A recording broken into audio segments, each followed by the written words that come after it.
October 13th, 2001 was supposed to be the happiest day of 7-year-old Emma Richardson's life. It was her birthday, and her parents had planned the perfect party at their Victorian home in Salem, Massachusetts. 23 children from her second-grade class at Hawthorne Elementary were invited, along with their parents, for an afternoon of games, cake, and celebration that would create memories to last a lifetime.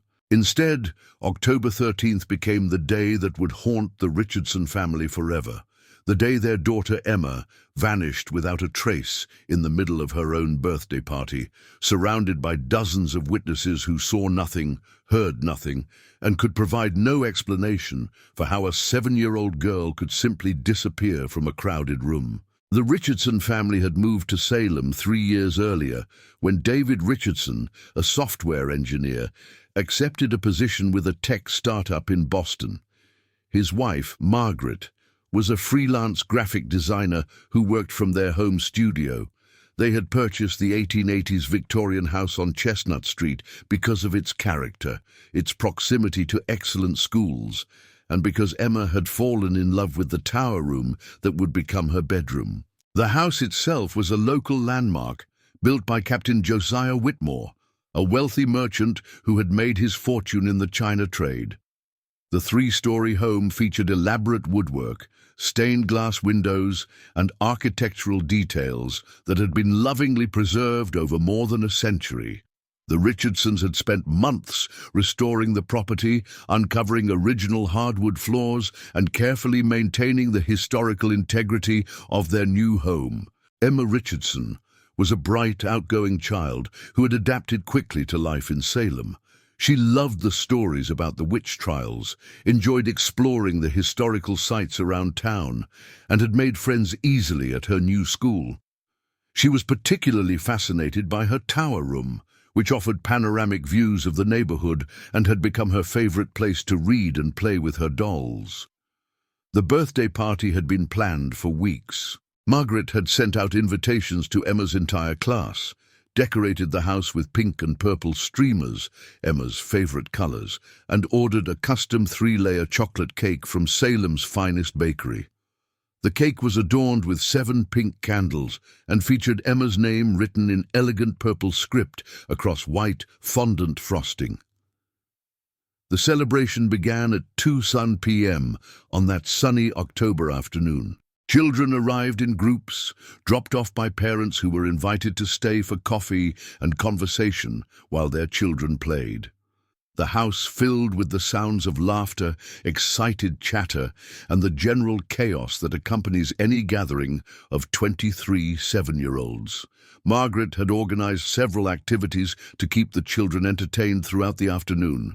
They played musical chairs in the spacious living room, participated in a treasure hunt that took them throughout the first floor of the house, and enjoyed face painting provided by a local artist hired specifically for the party.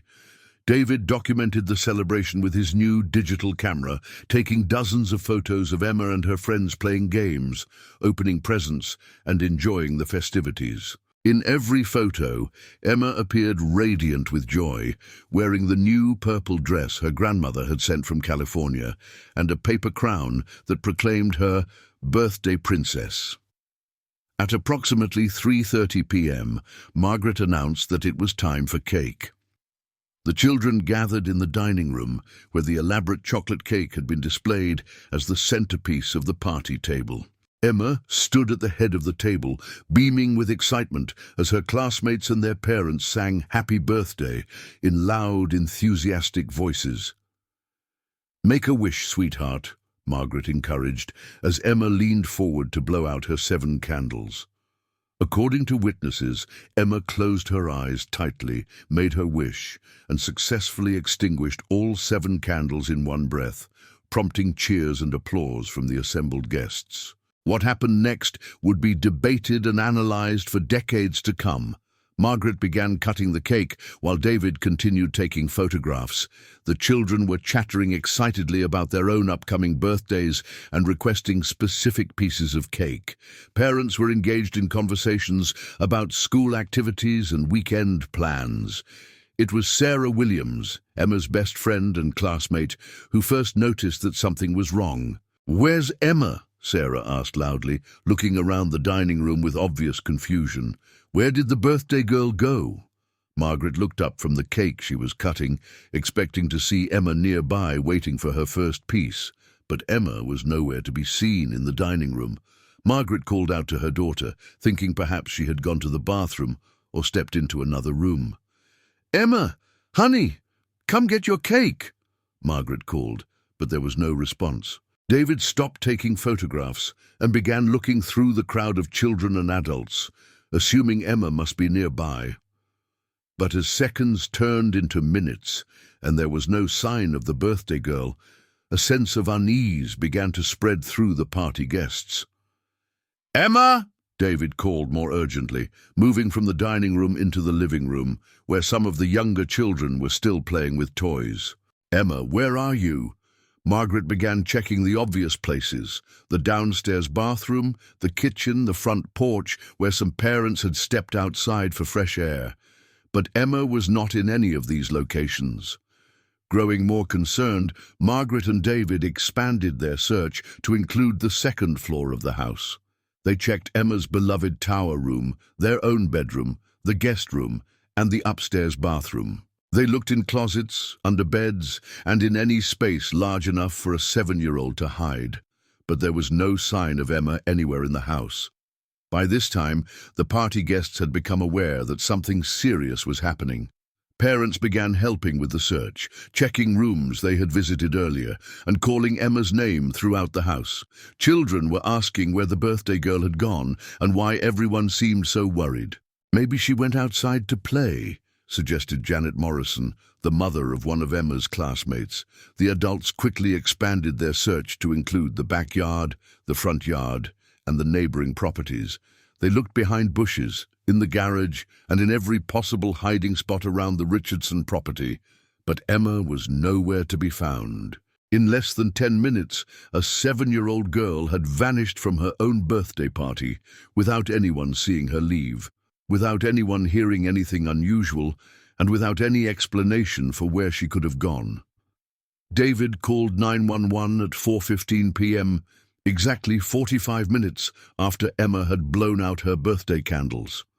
The operator initially treated the call as a routine missing child report, assuming that Emma had wandered off and would be found quickly in the neighborhood. Officer Lisa Torres was the first police responder to arrive at the Richardson home.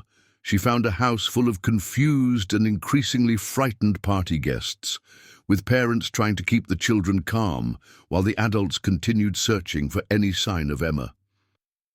"When did you last see Emma?" Officer Torres asked Margaret, who was visibly distraught and shaking. "Right after she blew out her candles," Margaret replied. "She was standing right there at the head of the table. Everyone was clapping and cheering. I started cutting the cake, and when I looked up a few minutes later, she was gone." Officer Torres interviewed several of the party guests, including children and adults, to establish a timeline of events. Every witness confirmed the same basic facts. Emma had been present during the cake ceremony, had successfully blown out her candles, and had then disappeared sometime during the few minutes that followed. "It doesn't make sense," explained Robert Chen, whose daughter Ashley was one of Emma's closest friends. "There were 23 children and at least 15 adults in that dining room. How does a 7-year-old just vanish from a crowded room without anyone noticing?" Officer Torres conducted a more systematic search of the house, checking every room, closet, and possible hiding place. She examined windows to see if any showed signs of being opened recently, and checked doors to determine all possible exit points. But her search yielded no clues about Emma's disappearance. Detective Michael Santos arrived at the scene at 5:30 p.m. to take over the investigation. Detective Santos was an experienced investigator who had handled numerous missing persons cases, including several involving children. But even with his extensive experience, he was puzzled by the circumstances surrounding Emma's disappearance. In most missing child cases, there are obvious explanations. Detective Santos later explained. Children wander off. They get distracted and follow something interesting, or they hide in places adults don't think to look. But Emma disappeared from a controlled environment surrounded by witnesses. That's extremely unusual. Detective Santos interviewed every adult who had been present at the party, creating detailed statements about where each person had been and what they had observed during the critical time period when Emma vanished. He also spoke with the children, using age-appropriate questions to gather any information they might have noticed. The interviews revealed a consistent timeline, but no useful clues. Every witness confirmed that Emma had been happy and excited throughout the party, showing no signs of distress or desire to leave. No one had seen her talking to strangers or exhibiting unusual behavior. No one had noticed any suspicious activity around the house or in the neighborhood. Emma was the center of attention, explained Linda Rodriguez, whose son Carlos was in Emma's class. She was having such a wonderful time, laughing and playing with all her friends. There was no reason for her to want to leave her own party. Detective Santos also examined the house itself, looking for any structural features that might explain how Emma could have disappeared without being noticed. He checked for hidden passages, loose floorboards, or any architectural anomalies that might provide hiding places unknown to the family. The Victorian house did have some interesting features, including a dumbwaiter that had been used for carrying meals between floors in the original construction. However, the dumbwaiter was far too small for a 7-year-old to fit through, and it had been sealed shut decades earlier during previous renovations. As evening approached and Emma had still not been found, the Salem Police Department launched a full-scale missing child investigation. Additional officers were deployed to search the neighborhood, and residents were asked to check their properties for any sign of the missing girl. The FBI was contacted, and agents were dispatched to Salem to assist with the investigation. Missing child cases involving potential abduction fell under federal jurisdiction, and the Bureau had resources and expertise that local law enforcement could utilize. Agent Patricia Williams, a specialist in crimes against children, arrived in Salem that evening to coordinate the federal response. Agent Williams had investigated dozens of missing child cases and was known for her methodical approach to evidence collection and witness interviews. The circumstances of Emma's disappearance are highly unusual, Agent Williams told the media during a press conference the following day. We are treating this as a potential abduction case and are utilizing all available resources to locate Emma and bring her home safely. The search expanded significantly on October 14th, with volunteer groups, search and rescue teams, and law enforcement officers combing Salem and surrounding areas for any trace of Emma Richardson. Helicopters conducted aerial searches, K-9 units tracked scent trails, and divers searched local ponds and waterways. The community response was overwhelming. Neighbors, friends, and complete strangers joined the search efforts, distributing flyers with Emma's photograph and organizing systematic searches of parks, wooded areas, and abandoned buildings throughout Essex County. Emma's disappearance quickly became national news, with television stations and newspapers across the country covering the story of the 7-year-old who had vanished from her own birthday party. The combination of the mysterious circumstances and the heartbreaking nature of the case captured public attention and sympathy. Margaret and David Richardson appeared on television programs pleading for information about their daughter and asking anyone with knowledge of her whereabouts to contact authorities. They offered a substantial reward for information leading to Emma's safe return and worked tirelessly to keep her case in the public eye. Emma is a loving, trusting child who wouldn't go with strangers willingly, Margaret said during a tearful interview with CNN. Someone knows what happened to our daughter, and we're begging them to come forward. We just want Emma to come home.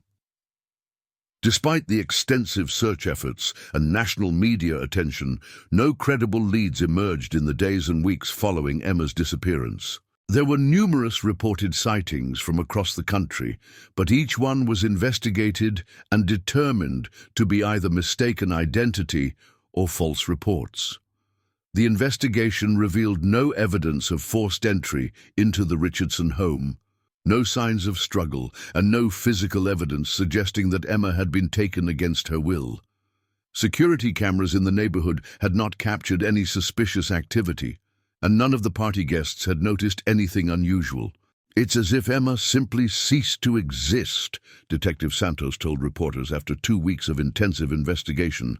"We've explored every possible theory and followed every lead, but we have no physical evidence to explain what happened to her." As weeks turned into months, the active search for Emma was gradually scaled back, though the case remained officially open and investigators continued to follow up on any new information that emerged. The Richardson family hired private investigators and continued their own efforts to find their daughter, but the trail had gone completely cold. The impact on the Richardson family was devastating. Margaret suffered a complete emotional breakdown and required hospitalization for severe depression. David took extended leave from his job to care for his wife and to continue searching for Emma. The couple's marriage, strained by grief and the constant stress of not knowing their daughter's fate, began to deteriorate. "Losing Emma was like losing a piece of our souls," David Richardson explained in an interview on the first anniversary of the disappearance. "But not knowing what happened to her, not being able to give her a proper goodbye, that's a special kind of torture that never ends." The Richardson house, once filled with laughter and the joy of family life, became a shrine to Emma's memory.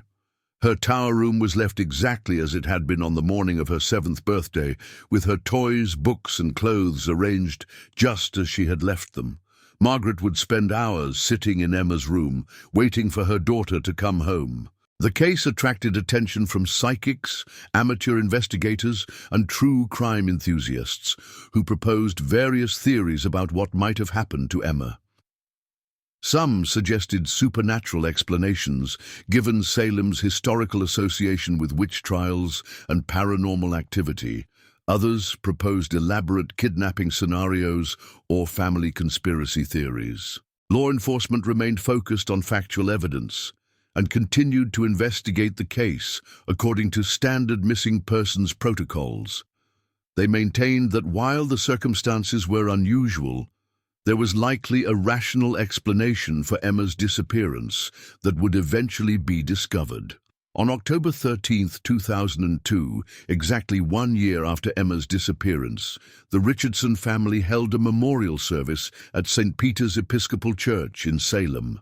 Hundreds of community members attended the service, demonstrating the lasting impact that Emma's case had on the local community. "Emma brought joy to everyone who knew her," Father Michael O'Brien said during the service. "While we may not understand why she was taken from us, we choose to remember the happiness she shared during her 7 years with us." Over the following years, Emma's case periodically returned to public attention, especially around the anniversary of her disappearance.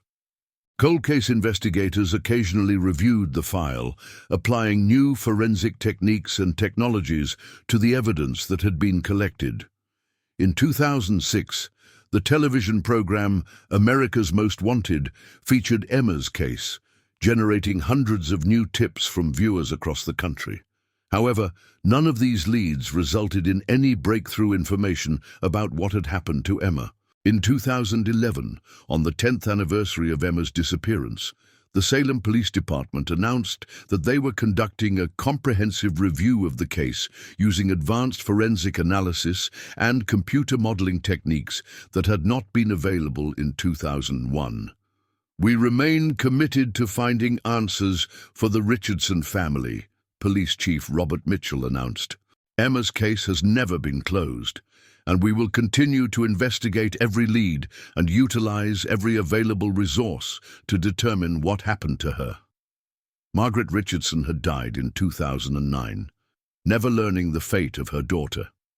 Her death certificate listed the cause as heart failure, but those who knew her understood that she had died of a broken heart, unable to cope with the unresolved loss of her child. David Richardson moved away from Salem in 2012, selling the Victorian house where so many happy memories had been created and where his daughter had disappeared.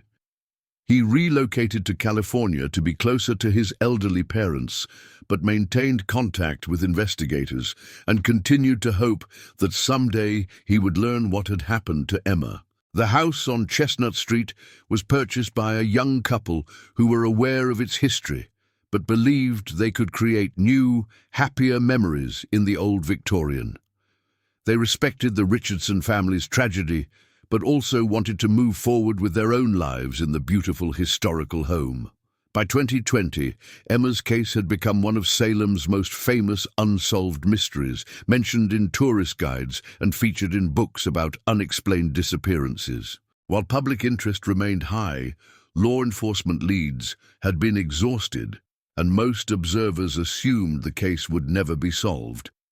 But in October 2021, exactly 20 years after Emma Richardson had vanished from her 7th birthday party, contractors hired to renovate the Victorian house would make a discovery that would shock everyone who had followed the case and finally provide answers to questions that had haunted Salem for 2 decades. The truth about what had happened to Emma was more disturbing and heartbreaking than anyone could have imagined, and it had been hidden in plain sight in the very house where she had disappeared, waiting 20 years for someone to look in the right place. On October 8, 2021, just 5 days before the 20th anniversary of Emma Richardson's disappearance, contractors working on a major renovation of the Victorian house on Chestnut Street made a discovery that would reopen one of Salem's most notorious cold cases and finally provide answers that had eluded investigators for 2 decades.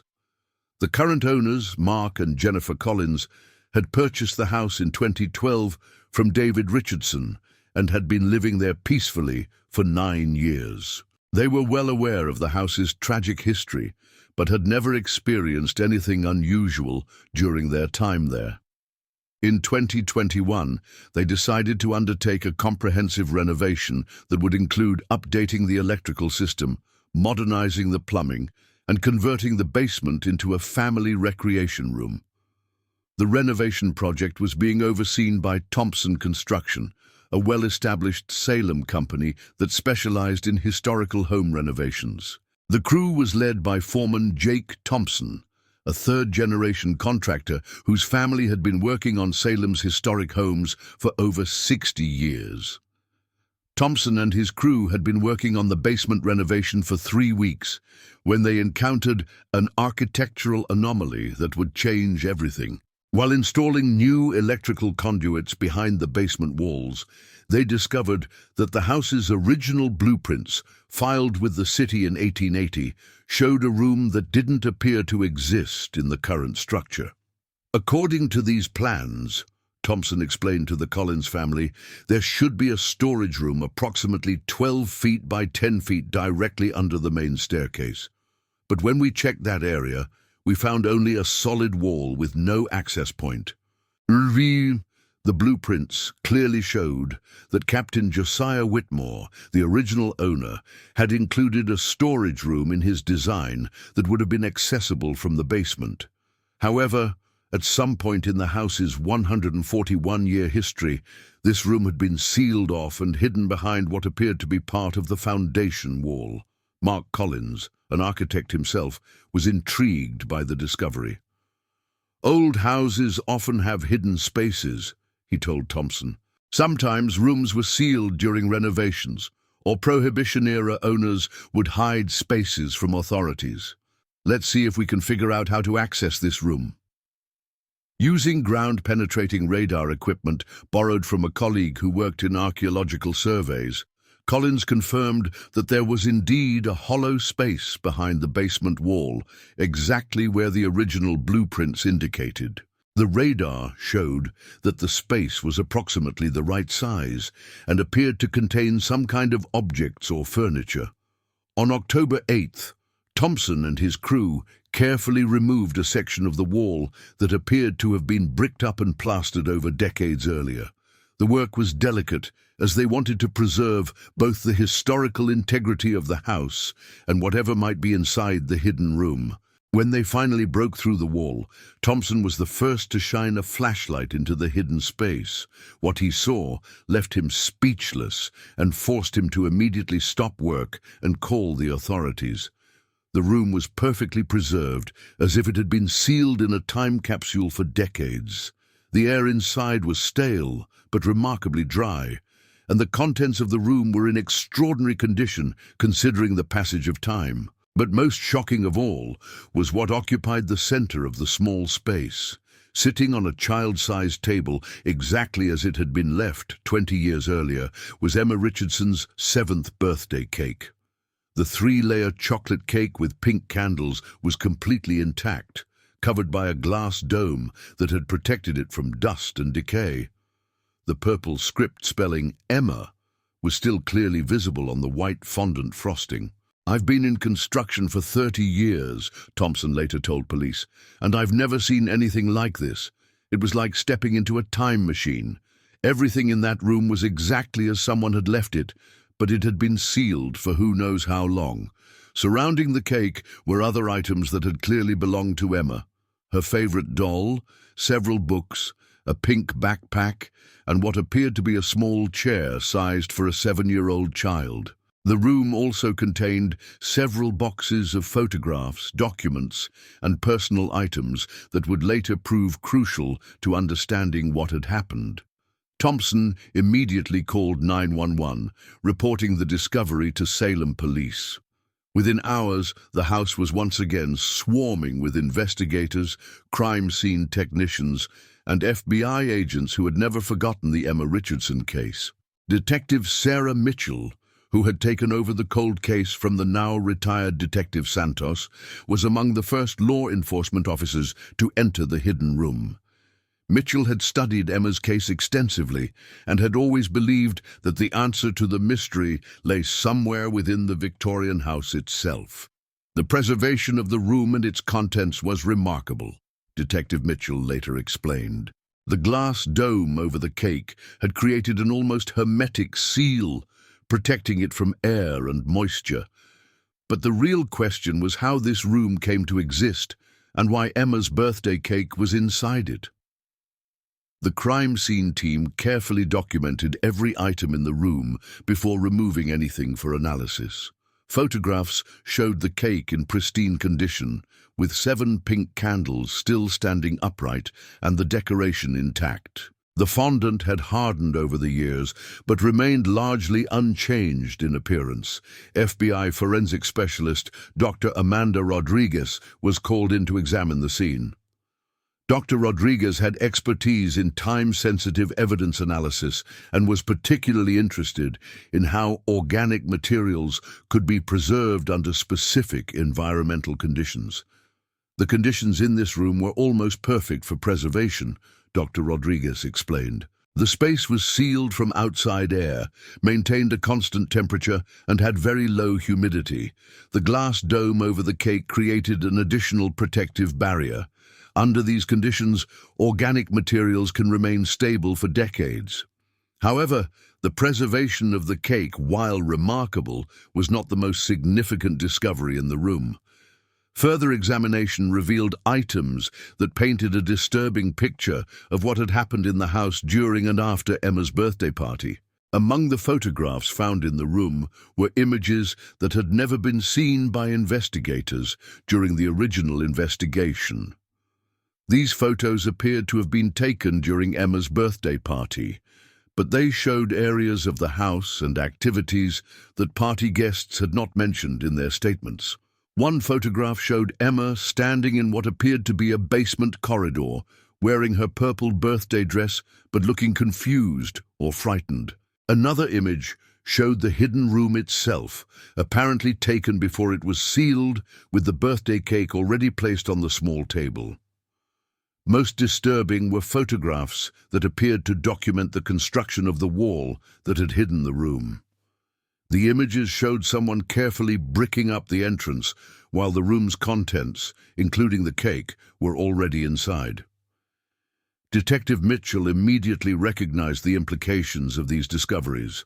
Someone had planned this room and its concealment in advance, she concluded. The cake wasn't placed there randomly. Someone specifically intended to preserve it exactly as it was on Emma's birthday. The investigation team also found a journal hidden beneath the photograph boxes. The journal was handwritten in an adult's handwriting and contained entries dating from weeks before Emma's birthday party through several days after her disappearance. The journal entries revealed a disturbing obsession with Emma and detailed plans for what the writer called preserving the perfect moment. The entries described careful preparation of the hidden room, the installation of the glass dome, and plans for ensuring that Emma's birthday would be remembered forever. October 13th will be perfect, read one entry dated several days before the party. Everything has been prepared. The room is ready. The moment will be captured and preserved exactly as it should be. No one will understand, but someday they will see the beauty of what has been created. FBI behavioral analyst Dr. Marcus Webb was brought in to analyze the journal entries and the psychological profile they revealed. Dr. Webb specialized in cases involving obsessive behaviors and had extensive experience with crimes against children. The journal entries show a highly organized individual with an obsessive focus on preserving what they perceived as a perfect moment, Dr. Webb explained. The writer was clearly planning this for weeks or months in advance, suggesting this was not an impulsive act, but a carefully orchestrated plan. The handwriting analysis of the journal proved even more shocking. Forensic document examiner Linda Hartley compared the journal handwriting to samples from everyone who had been present at Emma's birthday party, including family members, party guests, and hired help. The results of the analysis sent shockwaves through the investigation team and the Salem community. The handwriting in the journal matched that of Margaret Richardson, Emma's own mother.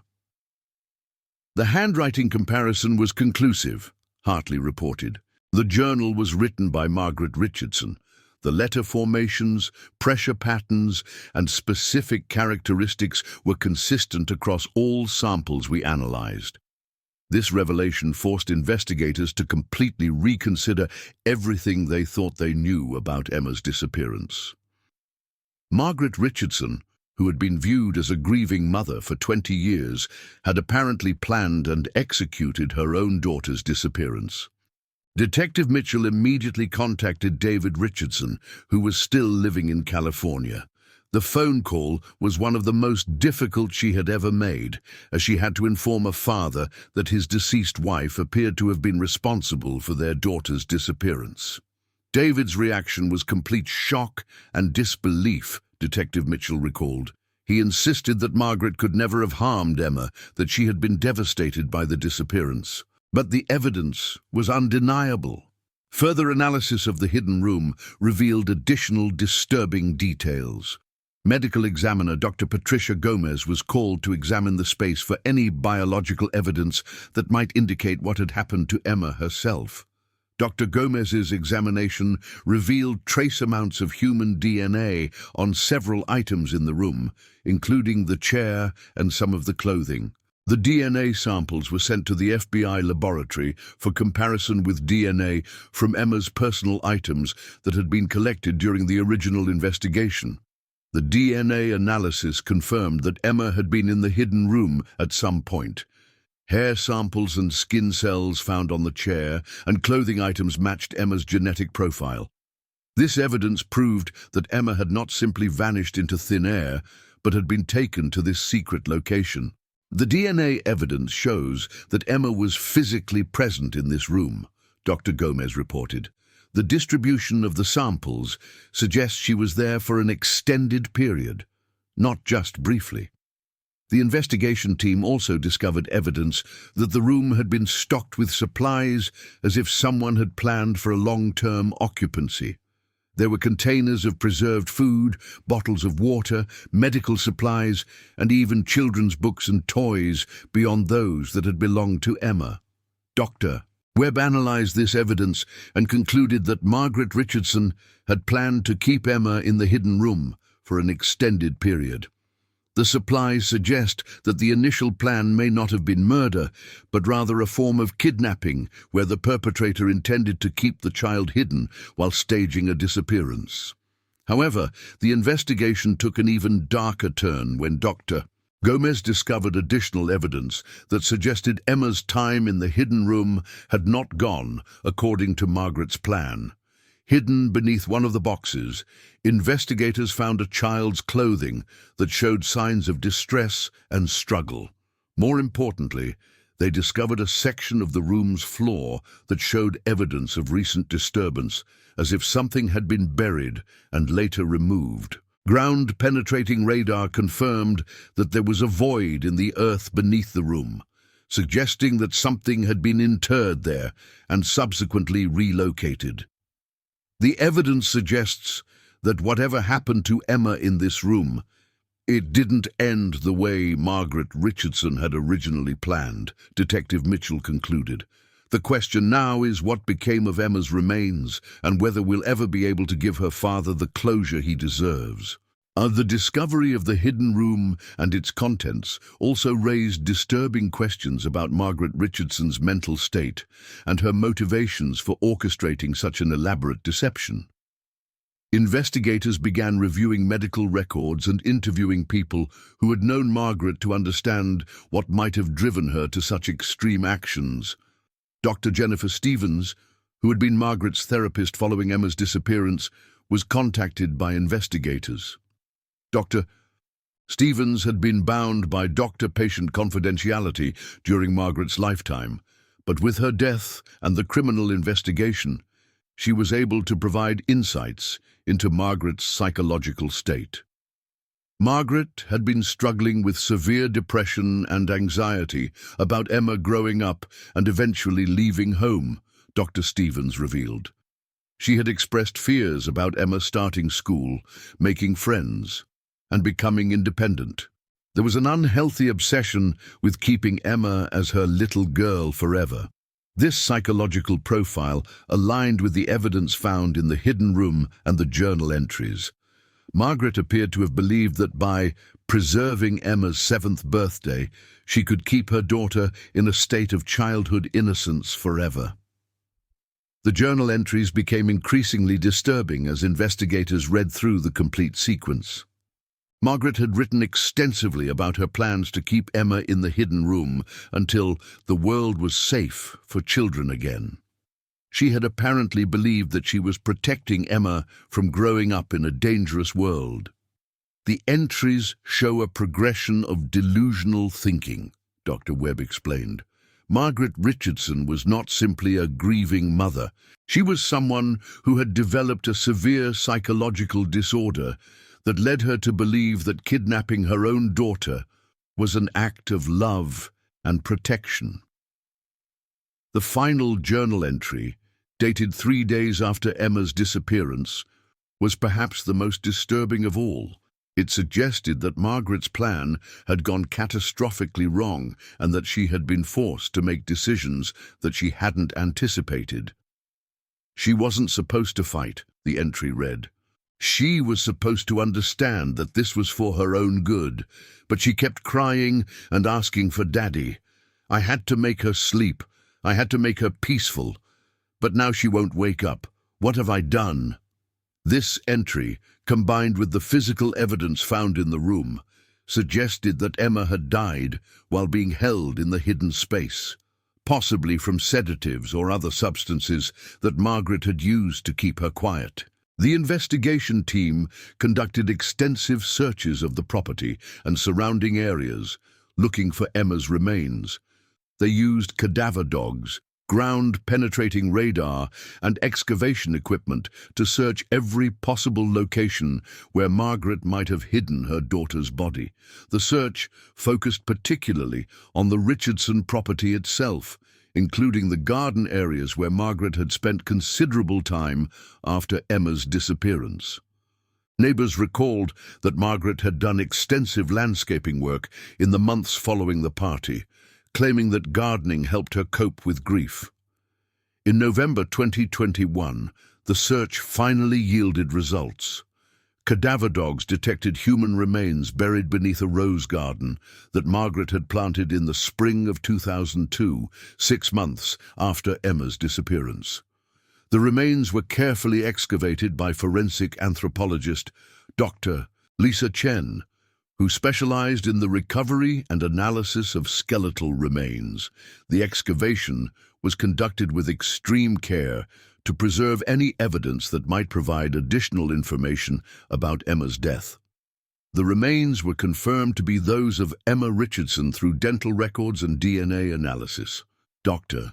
Chen's examination revealed that Emma had been carefully wrapped in her birthday dress and buried with several of her favorite toys, suggesting that even in death, Margaret had maintained her obsession with preserving Emma's childhood.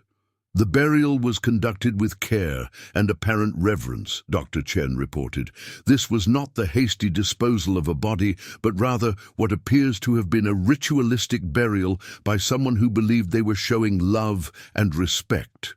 The discovery of Emma's remains brought the 20-year investigation to a close, but it also raised complex questions about justice, mental illness, and the nature of crimes committed by parents against their own children. David Richardson was notified of the discovery and traveled to Salem to make arrangements for Emma's proper burial. The revelation that his wife had been responsible for their daughter's death was devastating, but it also provided the closure he had sought for 2 decades. "I never imagined that Margaret could be capable of something like this," David said in a statement to the media.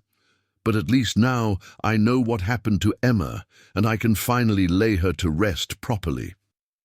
The case attracted renewed national attention, with media outlets focusing on the unusual nature of the crime and the elaborate measures Margaret had taken to conceal her actions. Mental health experts used the case to discuss the complexities of parental mental illness and the warning signs that might have been missed. The preserved birthday cake, which had been so remarkably maintained for 20 years, became a symbol of the case and the twisted love that had motivated Margaret's actions. It served as evidence not only of the crime, but also of a mother's desperate and delusional attempt to stop time and preserve what she saw as perfect innocence.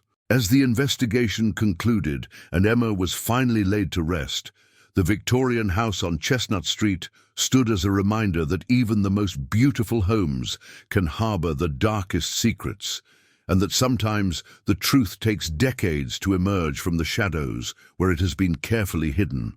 The revelation that Margaret Richardson had been responsible for her own daughter's disappearance and death sent shockwaves through Salem and the broader community that had followed Emma's case for 20 years. As investigators pieced together the complete picture of what had happened, they uncovered a tragedy that was far more complex and heartbreaking than anyone had imagined. Dr. Jennifer Stevens, Margaret's former therapist, was granted permission by the court to reveal additional details about Margaret's mental state that shed light on her motivations and the progression of her illness. These revelations painted a picture of a deeply troubled woman whose love for her daughter had become dangerously obsessive and delusional. Margaret had been struggling with what we would now recognize as severe postpartum depression and anxiety that had never been properly treated, Dr. Stevens explained during a deposition. After Emma was born, Margaret developed an intense fear of losing her daughter, either through accident, illness, or simply through the natural process of growing up and becoming independent. The therapy sessions revealed that Margaret had experienced what psychologists term arrested development syndrome, where a parent becomes pathologically attached to keeping their child in a specific stage of childhood. Margaret had repeatedly expressed fears about Emma starting school, making friends, and eventually leaving home for college or marriage. Margaret would say things like, "I wish Emma could stay 7 forever," or "The world is too dangerous for children now," Dr. Stevens recalled. At the time, I interpreted these as normal parental anxieties, but in retrospect, they were warning signs of a much deeper psychological disorder. The investigation also revealed that Margaret had been researching methods of child preservation and protection for months before Emma's 7th birthday. Her internet search history, recovered from an old computer found in the house's attic, showed extensive research into topics like homeschooling, underground shelters, and even techniques for preserving organic materials.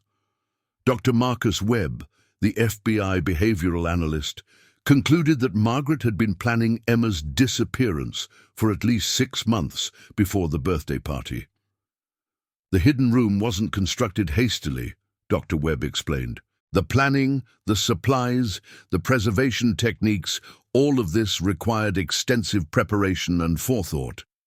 The psychological evaluation also revealed that Margaret had likely been influenced by several high-profile child abduction cases that had occurred in the years leading up to 2001.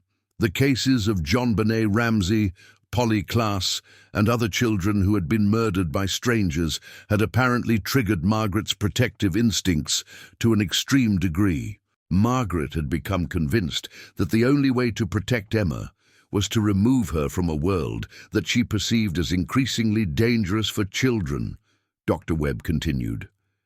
In her delusional state, kidnapping Emma and keeping her hidden seemed like an act of love rather than a crime. The journal entries found in the hidden room provided additional insight into Margaret's deteriorating mental state during the weeks leading up to the birthday party.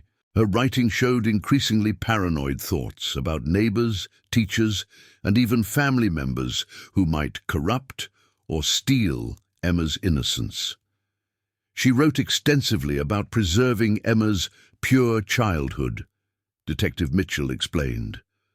Margaret seemed to believe that if she could keep Emma in a controlled environment, she could protect her from all the evils of the world while maintaining the perfect mother-daughter relationship forever. However, the journal entries also revealed that Margaret's plan had not anticipated Emma's resistance to being confined. The final entries described Emma's growing distress, her repeated requests to see her father, and her attempts to escape from the hidden room. Emma fought back more than Margaret had expected, Dr. Stevens observed. Margaret had assumed that Emma would understand and accept that this was being done for her protection. When Emma became increasingly upset and tried to escape, Margaret was forced to use sedatives to keep her calm. The medical examination of Emma's remains, conducted by forensic pathologist Dr. Patricia Gomez, revealed the tragic conclusion of Margaret's delusional plan. Emma had died from an overdose of children's sleep medication that Margaret had administered to keep her quiet and compliant. The level of medication in Emma's system was far beyond therapeutic doses, Dr. Gomez reported. It appears that Margaret, in her desperation to keep Emma calm, administered increasingly larger doses until they reached a fatal level. This was likely not intentional murder, but rather a tragic miscalculation by someone who was mentally ill. The discovery also explained Margaret's behavior in the months and years following Emma's disappearance. Her complete emotional breakdown, her obsessive gardening, and her eventual death from what was officially listed as heart failure, but was likely suicide. All of these were consistent with someone carrying the unbearable weight of guilt and grief. David Richardson's reaction to learning the truth about his wife was complex and devastating. In interviews with investigators and later with the media, he struggled to reconcile the Margaret he had loved with the woman who had destroyed their family. "I keep thinking about all the times Margaret comforted me during those first months," David told Detective Mitchell. "She would hold me while I cried, tell me that we would find Emma someday. All the while she knew exactly where Emma was because she had put her there." Nadine, David also revealed details about Margaret's behavior that he had not previously shared with investigators, details that now took on sinister new meaning. Margaret had insisted on handling all communication with the search teams, had been resistant to certain areas of the house being searched, and had become increasingly agitated whenever investigators suggested expanding the search to include underground spaces. "She always said the searchers were being too disruptive to the house," David recalled. "She would get upset when they moved furniture or wanted to check behind walls. I thought she was just trying to maintain some sense of normalcy in our home, but now I realize she was protecting her secret." Perhaps most heartbreaking was David's realization that Margaret had continued her deception right up until her death. Even during her final hospitalization, when she was dying of heart failure brought on by years of stress and guilt, she had never confessed to what she had done. "I sat by her bedside for weeks, begging her to give me any information that might help find Emma," David said. "She looked me in the eyes and swore that she knew nothing more than what she had already told police. She took the secret to her grave, and I don't know if I can ever forgive her for that." Mas, the revelation also had a profound impact on the Salem community and the hundreds of volunteers who had participated in search efforts over the years. Many people struggled with feelings of betrayal and anger, knowing that they had spent countless hours searching for a child whose own mother had been responsible for her disappearance. Linda Rodriguez, whose son Carlos had been in Emma's class, expressed the feelings of many community members. "We organized search parties, distributed flyers, held fundraisers for the family," she said. "To learn that Margaret was sitting there watching us search for a child she had killed, it makes you question everything you thought you knew about human nature." The case also raised difficult questions about the signs of maternal mental illness and whether Margaret's condition could have been identified and treated before it led to tragedy. Mental health advocates used the case to highlight the importance of recognizing and treating postpartum depression and anxiety, even years after childbirth. Dr. Sarah Williams, a specialist in maternal mental health, noted that Margaret's symptoms were consistent with a severe but treatable condition. If Margaret had received proper mental health care for her anxiety and depression, this tragedy could have been prevented, Dr. Williams observed. Her obsessive thoughts about protecting Emma were warning signs that should have triggered intervention. The legal implications of the case were complex, given that Margaret had died years before the truth was discovered. While no criminal charges could be filed, the case was officially closed, with Margaret Richardson listed as the perpetrator of Emma's kidnapping and involuntary manslaughter. The Salem District Attorney's Office issued a statement explaining the legal situation. "While we cannot prosecute Margaret Richardson due to her death, the evidence clearly establishes that she was responsible for Emma's disappearance and death. This case is now officially closed, and we hope that the Richardson family and the community can finally find some measure of closure." On December 15, 2021, exactly 20 years and 2 months after her disappearance, Emma Richardson was finally laid to rest in a proper burial ceremony at Greenlawn Cemetery in Salem. The service was attended by hundreds of community members who had never forgotten the little girl who had vanished from her birthday party. Father Michael O'Brien, who had conducted the memorial service in 2002, officiated at Emma's funeral. "Today, we finally say goodbye to Emma, not as a missing child, but as a beloved daughter who was taken from us far too soon," he said during the service. "While we cannot understand the tragedy that befell her, we choose to remember Emma as the joyful, loving child she was during her 7 years with us." David Richardson spoke at the service, sharing memories of Emma's short life and expressing his gratitude to everyone who had never given up hope of finding her. "Emma brought light into every room she entered," he said. Although her life was cut short, the love she shared and the impact she had on this community will live on forever. The birthday cake that had been preserved for 20 years was not displayed at the funeral, but it remained as evidence in the case files. The cake had become a symbol of the tragedy, a representation of interrupted innocence, and a mother's twisted attempt to preserve a moment that was never meant to last forever. Mark and Jennifer Collins, the current owners of the Victorian house, faced difficult decisions about their future in the home where such a tragedy had occurred. After extensive discussions with historical preservation societies and mental health advocates, they decided to remain in the house but to create a memorial space honoring Emma's memory.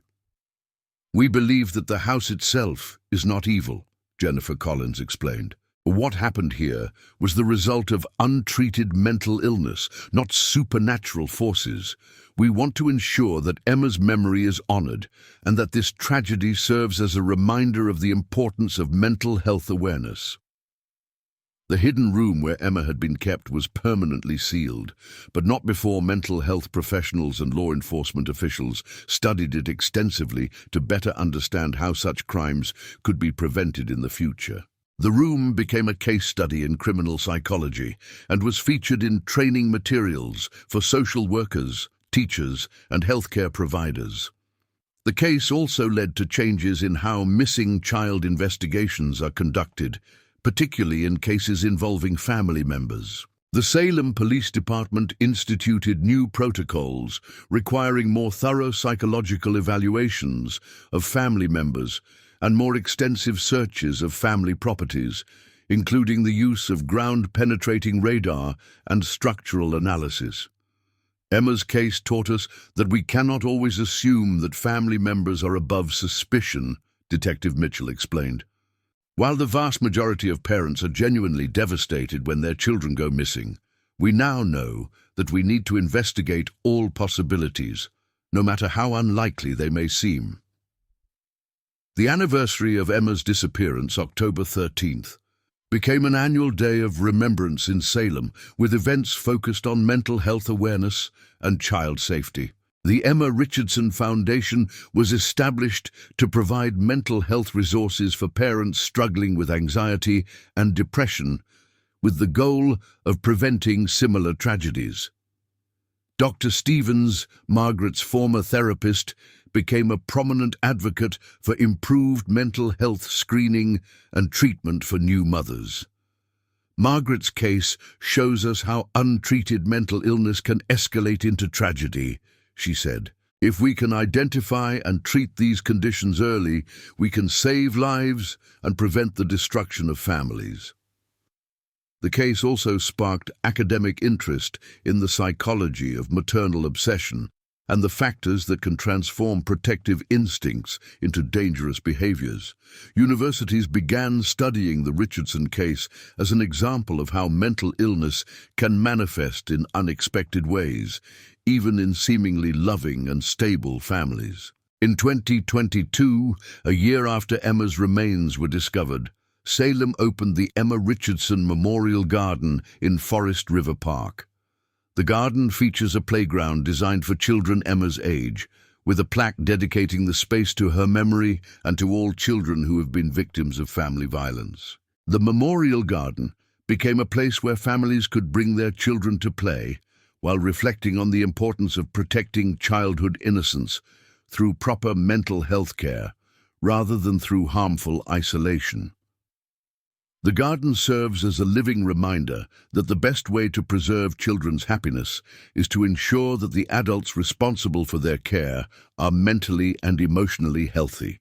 David Richardson, now in his 70s, found some measure of peace in knowing the truth about what had happened to Emma, despite the devastating nature of that truth. He established a scholarship fund at the University of Massachusetts for students pursuing degrees in child psychology and mental health counseling. "I can't bring Emma back, and I can't change what Margaret did," David said during the scholarship fund announcement. "But I can try to ensure that other families get the help they need before tragedy strikes. If even one family is saved because someone recognizes the warning signs that we missed, then Emma's death will have some meaning. The Victorian house on Chestnut Street continued to be a stop on Salem's historical tours, but now for different reasons than its original architectural significance. Tour guides would tell Emma's story as a reminder of the importance of community vigilance and mental health awareness, transforming a site of tragedy into a place of education and prevention. The preserved birthday cake, still maintained in FBI evidence storage, became an object of study for forensic scientists interested in preservation techniques and for psychologists studying the physical manifestations of obsessive behavior. It served as a tangible reminder of how love, when distorted by mental illness, can become destructive rather than protective.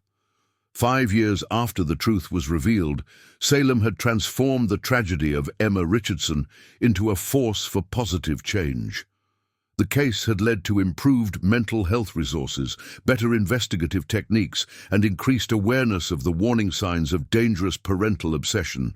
Mental health professionals across the country now study the Richardson case as an example of how seemingly normal parental protectiveness can escalate into something dangerous when combined with untreated mental illness. The case has become a cornerstone in training programs for therapists, social workers, and law enforcement officers.